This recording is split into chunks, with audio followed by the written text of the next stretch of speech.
So the Google Core Update of August 2024 has finally and officially been announced. I think this was one of Google's worst kept secrets for some time. To be honest, there has been quite a few of recent, but we saw so much volatility across a number of our test sites. We saw a lot of chatter across the SEO community who are also seeing similar things. You had SEMrush volatility scores pretty much breaking the scale for some time now. So we were all sort of waiting with bated breath for this announcement by Search Liaison, which finally came on the 15th of August. So what are some of the early signs? What are the community reporting as some of those results? What are some of the results that we've been seeing or have been seeing over the last few weeks? And what's my general thoughts on where Google and SEO in general is kind of going? I'll run through all of that, as well as one or two websites that might just be making a bit of a comeback. Okay, let's get into it. So I'm not going to sit here and read this word for word. I don't think there's anything really new that has been announced here, but I think there's things that we can read between the lines that indicate where Google's going, right? Though in saying that, I do think it's interesting that they said, look, a ranking drop from 2 to 4 is nothing to worry about, whereas 4 to 29, okay, do a deeper assessment. I think the first thing to that is probably something we already knew. But I think the second part is it links you off to another piece of documentation that's super vague that says, make your content more helpful. Yeah, okay, thanks, bro. So what I've done is I've wrapped it up into a load of bullet points down here, trying to read between the lines, I guess. So I think this first point here, the updates aim to improve sort of the relevance of search results. I think Google has done and is continuing to double down on keyword intent. So I think it's never been more important to make it obvious what the purpose of your website is. So by purpose of site, I think if you are a lead generation site, you should only be a lead generation site. I don't think you should become an informational site. Granted, you know, there would be benefit to having blogs on the site that you can build a sort of topical authority and point them towards the service pages, ensuring that there is kind of tight relevance of blog and info page to service page. But I don't think that, you know, if you're a lead gen site as like a roofing business, for example, that you need to have 1,000 articles about roofs or housing or anything like that. I actually think that sort of stuff is going to work against you, whereas even 6 months ago, I think that sort of stuff might have worked for you. Maybe 12 months ago, you know, kind of pre-helpful content updates. So I think really classifying what the purpose of your site is has actually never been more important as well. And I think actually that's why we've seen e-commerce sites do so well, because it's pretty obvious that those sites are there to serve a transaction between user and supplier, basically. The August Core Update focus is on displaying content that is genuinely useful to users. Okay, thanks, Google. So websites offering comprehensive, accurate, and relevant information are more likely to see improvements. So what do I take from this? Well, cite your sources, basically. I think this falls into the EEAT bracket. I think you need to validate usefulness. You do that via off-page signals and trust building off-page. If you've got really strong trust signals outside of the website, Google will find or at least believe that your content is useful in some respect, because, you know, they don't really know or they don't have deep expertise in, you know, complex categories or subjects. So they have to use third-party signals to validate what you're saying. So that for me is EEAT. I think other things you can do is, you know, just cite sources, cite where you're referencing information, research, and just be consistent with that across the board as well. So I mentioned here, but a drop of 1 or 2 positions, don't worry about it. Okay, yeah, kind of knew that, right? Fluctuations can occur, and let's be honest, they probably will always occur. Very rarely do we just have a stable SERP, you know, indefinitely nowadays. But again, just understanding sort of content relevance, you know, make sure that your content exactly meets the intent of that keyword. And you can do that by having a look at the URLs that are ranking top 10 for that specific keyword. If it's a bit of a mix, that means Google's probably struggling to understand the intent of that keyword, or there's a lot of different audience groups searching that keyword, clicking different results, and therefore they have to provide sort of a mix to try and meet the varying sort of different intents. But as best you can, match content relevance to that keyword intent, I think is the key thing out of there. Yeah, okay, so Google says if you have a bit of a drop, do a deeper assessment. If you really want to spend an afternoon reading or trying to unpick the deeper assessment content, be my guest. I think at the end of the day, though, have a look at the content that's jumped above you. I think the answers are there in plain sight, right?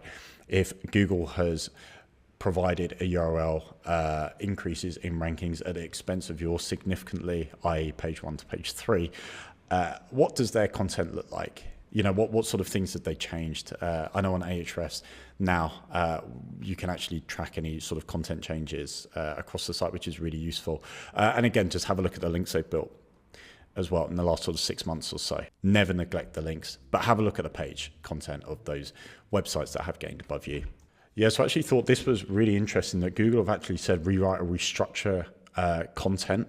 They are very much moving towards prioritizing sort of user signals, engagement metrics, probably because they want more people to stay on websites that maximizes ad revenue through display, et cetera, et cetera. So I don't come across many sites that are just blocks of text anymore. If that's your site, change it, 1 sentence paragraphs, key takeaways at the top, break it up with images, make it nice and easy to digest, scroll. I think if you go onto a site and you're immediately turned away because of the structure of the content, just rewrite it, tear it down, rewrite it, tidy up the format, change the templates, do something that makes the content more appealing to digest. We've seen recently adding those key takeaways at the top, as we said, adding the author of the person, validating author credentials so you can trust who's saying what, providing answers as high up in the content as possible. I think if you prioritize user signals, you will be rewarded by Google over the next few updates. I think that's definitely the way that they're moving to at the moment.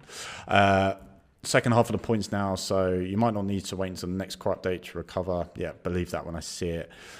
Implementing quality improvements and aligning content with Google's guidelines can lead to noticeable changes in a few days. Yeah, I think that's just a bit of hot air, really. Conduct regular audits across the site. I don't think they need to be that regular. I would just ensure that again, I keep banging on about intent. I think it's so important. Ensure that the intent of the keyword matches the page content that you've created, matches the template. Are you trying to offer a service? Are you trying to provide information? Whatever it may be, just make sure it matches. If it's no longer relevant or relevant to the business, just can it redirect it and reposition the site or the page content elsewhere. I think sites that haven't looked at this for a number of years, where the intent of the keyword has slowly changed, those are the ones that have been kicked traditionally. Good examples are things like in the software SaaS space, quite a large majority of those keywords have moved away from Google providing actual product URLs for those keywords and are now listing review sites, for example, or 10best or the G2 Capterras, for example.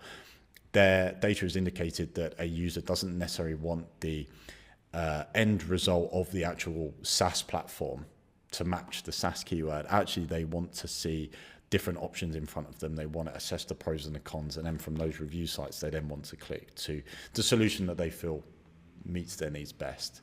So that's an example where if I was the SaaS platform, I would also be creating competitor content saying, these guys are good for this, we're good for this. I would create the 10 best saying, we're number 1 for this, we're number 3 for this, whatever it may be, and adapt in that way. I would keep my product page live, but by having other pages that may better support that intent shift that Google has proposed, we stand a better chance of ranking for that keyword, essentially. And I wouldn't worry too much about cannibalization in that respect as well. EEAT, yeah, spoken loads about it. Build high authority signals off page, write Medium articles, share deep knowledge on LinkedIn in industry publications, use digital PR to get your name as an author out there in relevant, in sort of those relevant publications, and create content that's going to resonate with those users as well. I think one of the best signals that you can track is branded searches, right? If you're doing a lot, in those high authority press publications, in those industry press publications, you're creating blogs across Medium and Substack and on LinkedIn. And subsequently, we see a steady rise in the number of users searching you as an author or your brand, that's going to be a really good signal for Google and a signal that they're going to look out for to validate you as an authority in your space. Last two, ensure your website is technically sound. Yeah, look, I think we know that. I'm not over-indexing on things like speed and mobile optimization now. I think, as long as it loads in a few seconds and it's optimized for mobile, again, thinking about content format and things like that, I wouldn't worry too much about it. But definitely do monitor user engagement metrics like bounce. Click metrics are a key ranking signal with Google, especially if you're on second page where you start getting drips and drabs of clicks. If you pick up a lot of those clicks and there's no hard bounces from the site back to the search engine, you will be rewarded and you will rank. I can almost not guarantee it, but it's such a strong signal. So, if you're on page 2, what can you do?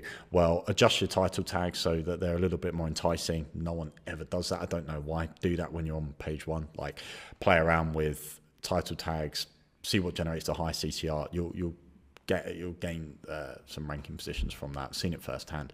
But make sure that the page content matches that keyword as well. Answer the question at the top, make it nice and appealing. I'm not going to go into the points I've already been through. You get the gist. And finally, said at the start, wait until the update's complete.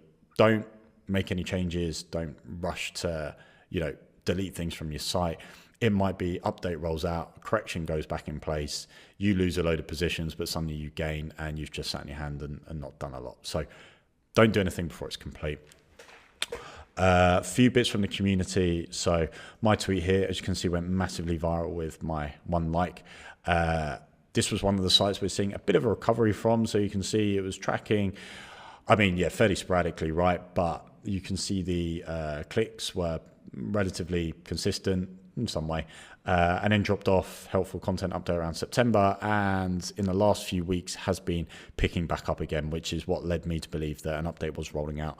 So that's why I was led to believe an update was imminent. What else we got? Marie Haynes actually added a really nice summary of her thoughts, or at least the most interesting bits out of the Google documentation. Definitely check this out and check out her blog as well. I thought that was awesome. Interestingly, House Fresh, essentially the litmus test for, our small publishers that have been hit by helpful content last year, they're going to recover. Well, maybe the ones where it's been very common knowledge that Google has hit, possibly unjustly. I don't know. People have varying opinions on this. So this looks like it's getting a bit of a recovery, about a year.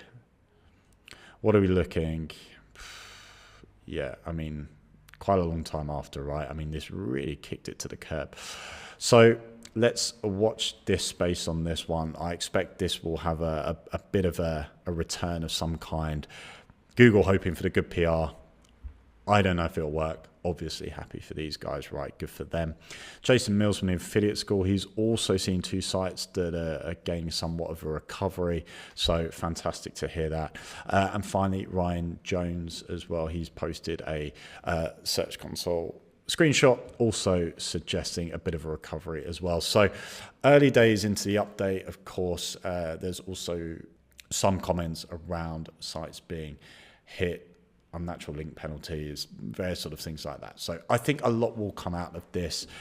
It looks like smaller sites being given a little bit of a recovery of some kind. Will it sustain? I don't know. Is it just the sites that have been, well publicized as being hit? Let's wait and see.